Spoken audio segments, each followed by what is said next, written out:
لیپ top پر وہ file password مانگ رہی تھی۔ لکھا ٹی۔ اس نے اللہ کا نام لے کر ٹائپ کرنا شروع کر دیا۔ پہلے خانے میں سر آپ شور ہیں نا؟ اس نے پھر سے پوچھا۔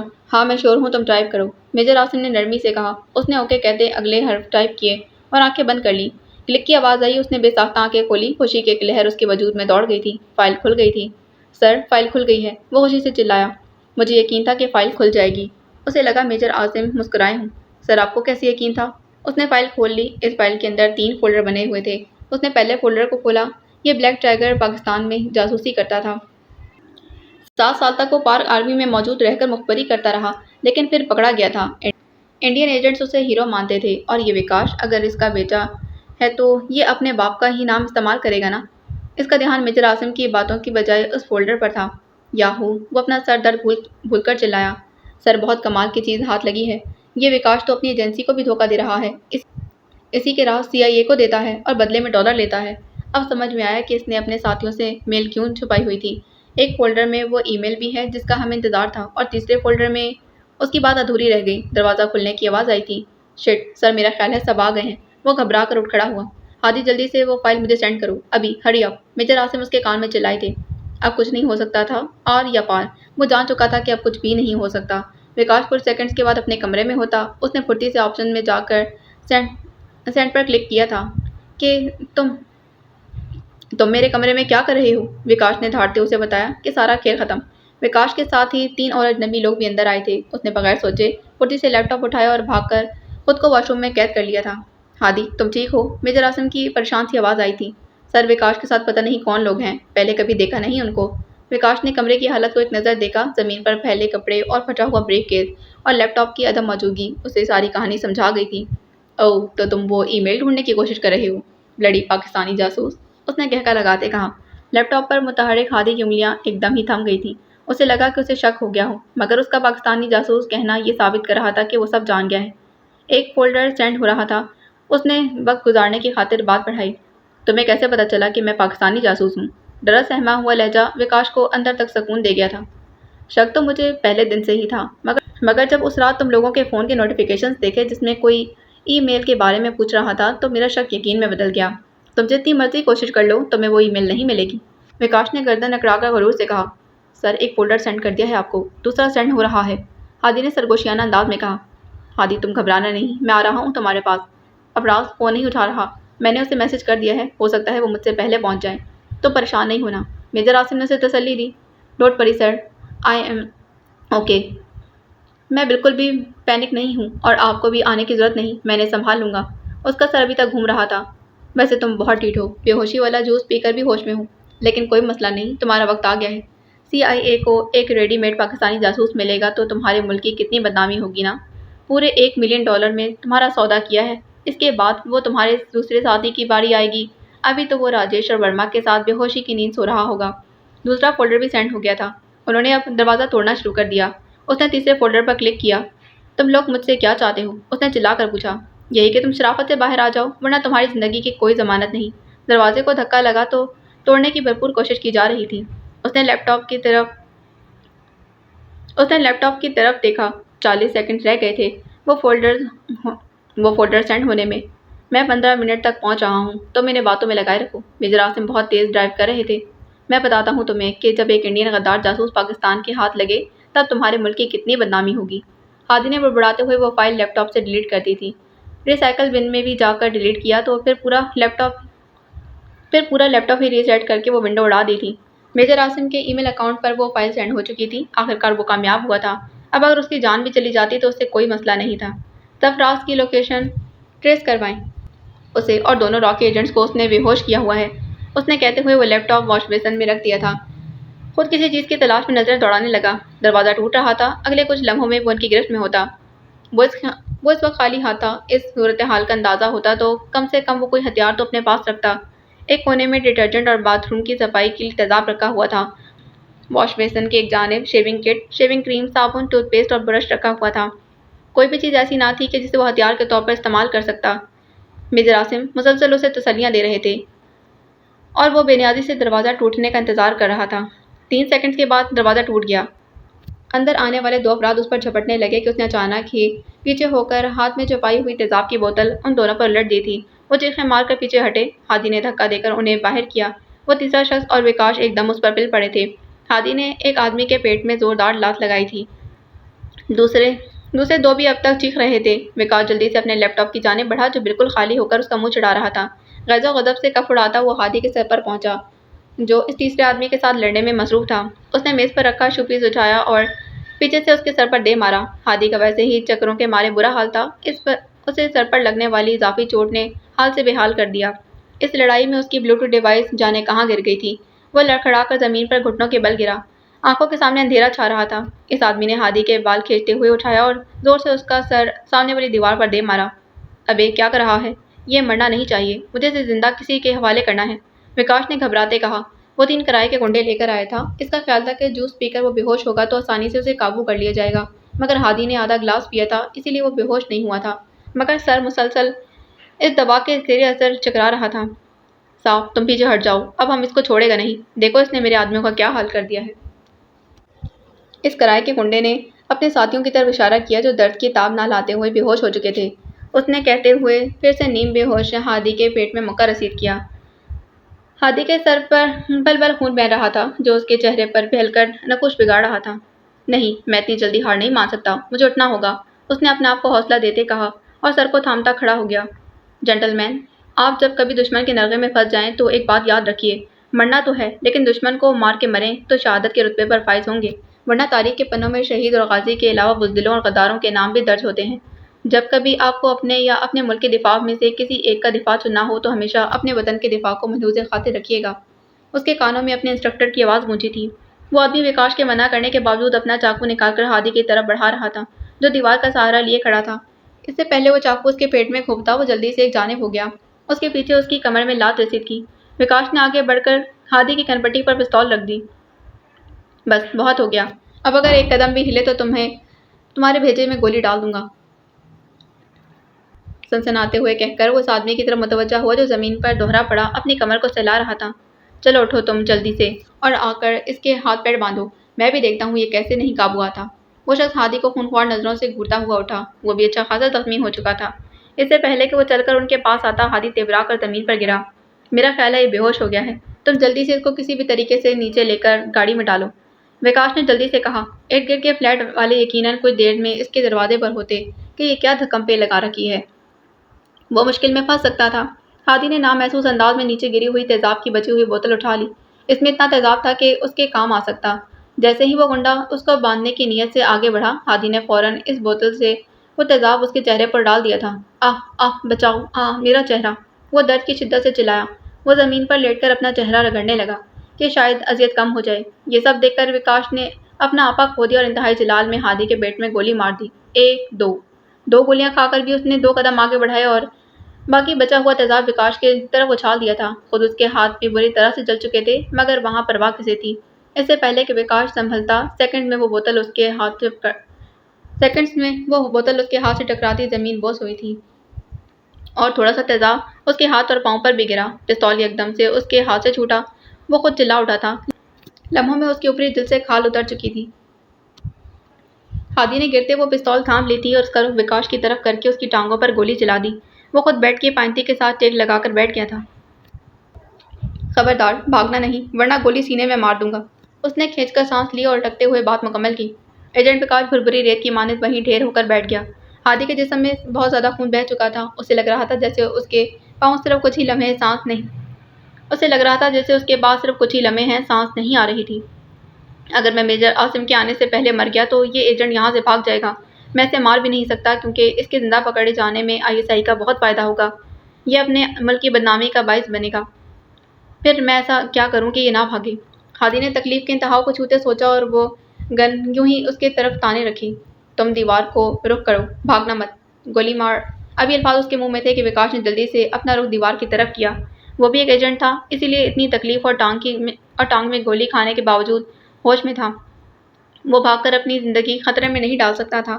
خاموشی سے بیٹھ کر چپکے سے نیچے نظر دوڑائی۔ ہادی نے ابھی تک اس پر پستول تان رکھی تھی۔ 5 منٹ بعد ہی اسے کسی کے بھاگتے قدموں کی آواز سنائی دی۔ میجر عاصم کو جیسے ہی اطلاع ملی وہ میل موصول ہو چکی ہے تو انہیں پریشانی ہوئی کیونکہ افراز اور ہادی کو ابھی تک وہ میل نہیں ملی تھی۔ انہوں نے فوراً افراز کو کال ملائی مگر وہ ریسیو نہیں کر رہا تھا۔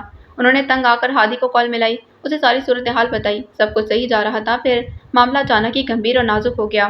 وہ اس وقت ہادی کو نہیں کہہ سکتے تھے کہ فوراً اپنے بچاؤ کا سوچو۔ اسے جلدی سے وہ فولڈر سینڈ کرنے کو کہا۔ ساتھ ہی انہوں نے گاڑی نکالی اور روانہ ہو گئے۔ ان کے کانوں میں گونجتی دروازہ توڑنے کی آوازیں یہ ثابت کر رہی تھیں کہ ہادی بہت مشکل میں پھنس چکا ہے۔ پھر اسی کے کہنے پر انہوں نے ایک ٹیم کو افراز کی لوکیشن کی جانب بھیجا۔ دروازہ شاید ٹوٹ چکا تھا، وہ اس وقت دوسرے علاقے میں تھے۔ کم سے کم انہیں وہاں پہنچنے میں 15 منٹ لگنے تھے۔ پھر ہادی سے رابطہ منقطع ہو گیا۔ انہیں شدید پریشانی لاحق ہوئی۔ اس کی خیریت کی دعائیں مانگتے وہ تیز رفتاری سے ڈرائیو کرتے وہاں پہنچے تھے۔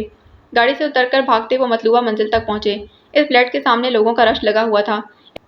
ارد گرد کے اپارٹمنٹ والوں نے شور اور ہنگامے کی آوازیں سن کر پولیس کو فون کر دیا تھا، جو اندر جانے کے بجائے دروازے پر کھڑے لوگوں سے تفتیش کر رہے تھے۔ میجر عاصم نے آگے بڑھ کر آرمی کے حوالے سے اپنا تعارف کروایا اور دروازہ کھلوایا۔ وہ دھڑکتے دل کے ساتھ آگے بڑھے۔ 2 کمروں کے دروازے کھلے تھے اور تیسرے کمرے کا دروازہ بند تھا۔ میجر عاصم نے خود ہی آگے بڑھ کر دروازہ کھولا۔ اندر کا منظر عجیب تھا۔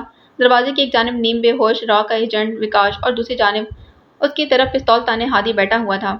آگے کے منظر دیکھنے سے پہلے ہی وہ جلدی سے ہادی کی طرف بڑھے، جس کی کھلی آنکھوں میں عجیب سی چمک تھی۔ شکر ہے یہ زندہ ہے، انہوں نے شکر کا کلمہ پڑھا۔ ہادی، انہوں نے آواز دی مگر اس کی اس طرف سے کوئی جواب نہ آیا تھا۔ اس کی نظریں بدستور وکاش کی پشت پر جمی ہوئی تھیں اور گھٹنے پر رکھے پستول والے ہاتھ میں بھی کوئی جنبش نہ ہوئی تھی۔ پولیس نیم بے ہوش وکاش کو ہتھکڑی لگا رہی تھی۔ ہادی، کچھ بے یقینی سی کیفیت میں اس کے کندھے کو ہلایا تو اس کا پستول والا ہاتھ پہلو میں گرا۔ سر، ان کی ڈیتھ ہو چکی ہے، پاس کھڑے باوردی اہلکار نے ہولے سے کہا۔ کمرے سے باہر لے جاتے ہوئے وکاش نے پل بھر کو مڑ کر ہادی کی چمکتی آنکھوں کو دیکھا، جس کی نظریں ابھی بھی اسی جگہ پر جمی ہوئی تھیں جہاں کچھ دیر پہلے وکاش بیٹھا ہوا تھا۔ اس نے 2 سے 3 بار اپنی زخمی ٹانگ سمیت بھاگنے کی کوشش کی تھی، مگر ہر بار جب بھی پیچھے مڑ کر دیکھا تو ہادی کی آنکھوں اور پستول کی نال اپنی جانب آتا۔ اگر وہ جانتا ہوتا کہ ہادی 10 منٹ پہلے ہی وفات پا چکا ہے تو اب تک وہ بھاگ چکا ہوتا۔ اس پاکستانی جاسوس کے مر کر بھی اسے بیوقوف بنائے رکھا تھا۔ لعنت ہے مجھ پر، اس نے بے اختیار خود کو ملامت کیا اور اسے کھینچتے ہوئے وہاں سے لے جایا جا رہا تھا۔ میجر عاصم نے ہادی کی کھلی آنکھوں کو بند کیا۔ اس کے پورے چہرے پر خون پھیلا ہوا تھا۔ سر سے تو خون بہا ہی تھا مگر پیٹ میں لگنے والی گولیوں نے ارد گرد خون کا تالاب بنا دیا تھا۔ پھر بھی اس کی مسکراہٹ مخفی نہیں تھی، جیسے وہ بہت خوش ہو۔ میجر عاصم کی آنکھوں سے آنسو بہنے لگے۔ ایک اور جان مادر وطن پر قربان ہو چکی تھی۔ انہوں نے اس کے چہرے سے خون صاف کیا۔ اس کے بائیں جانب اس نے اپنے خون سے کچھ لکھا تھا۔ وہ آگے کو ہو کر دیکھنے لگے۔ وہاں اس نے خون سے محبت اور شہادت لکھا ہوا تھا اور ان 2 آپشنز میں سے اس نے شہادت پر ٹک کیا تھا، بالکل ویسے ہی جیسے کوئی MCQ ہوتا ہے کہ کسی ایک کا انتخاب کریں۔ اسے تو انتخاب کرنے کی بھی ضرورت نہیں پڑی تھی، اس کا فیصلہ تو آسمانوں پر ہو گیا تھا۔ کیا ہوا جو محبت ادھوری رہ گئی؟ فرض تو پورا ہو گیا تھا نا۔ بعض اوقات ہمیں ہماری من پسند چیز سے نہیں نوازا جاتا کیونکہ ہمارے حق میں بہت بہتر لکھا جا چکا ہوتا ہے۔ اس کے نصیب میں محبت نہیں شہادت لکھ دی گئی تھی، جانے کیوں، لیکن اسے شروع دن سے ہی یہ یقین تھا کہ اس کے نصیب میں محبت نہیں، مگر اس کی تقدیر اس دنیا کی ادنا سی محبت کے بدلے شہادت کا تحفہ دے گی، یہ اس کے وہم و گمان میں بھی نہیں تھا۔ اس نے اپنی زندگی اور محبت قربان کر کے لاکھوں کی محبتیں اور زندگیاں بچائی تھیں۔ وہ سوچنے لگے، مجھے موہت کے لیے افسردہ ہونے کی ضرورت نہیں، اسے اس کی محبت نہ مل سکی یا وہ شہید ہو گیا، اسے تو بہتر نہیں بلکہ بہترین سے نوازا گیا ہے۔ میجر عاصم نے شہادت والے آپشن پر موہت کے خون سے ایک اور ٹک لگایا تھا۔ ایک مرد مجاہد کے لیے اس سے بہتر کوئی اور انتخاب ہو ہی نہیں سکتا۔ میرے وطن یہ عقیدتیں اور پیار تجھ پر نثار کر دوں، محبتوں کے سلسلے بے شمار تجھ پر نثار کر دوں۔ میرے وطن میرے بس میں ہو تو تیری حفاظت کروں میں سے، خزاں سے تجھ کو بچا کر رکھوں، بہار تجھ پر نثار کر دوں۔ تیری محبت میں موت آئے تو اس سے بڑھ کر نہیں ہے خواہش، یہ ایک جان کیا 1000 ہوں تو 1000 تجھ پر نثار کر دوں۔ میرے وطن یہ عقیدتیں اور پیار تجھ پر نثار کر دوں۔ باقی اگلی قسط میں۔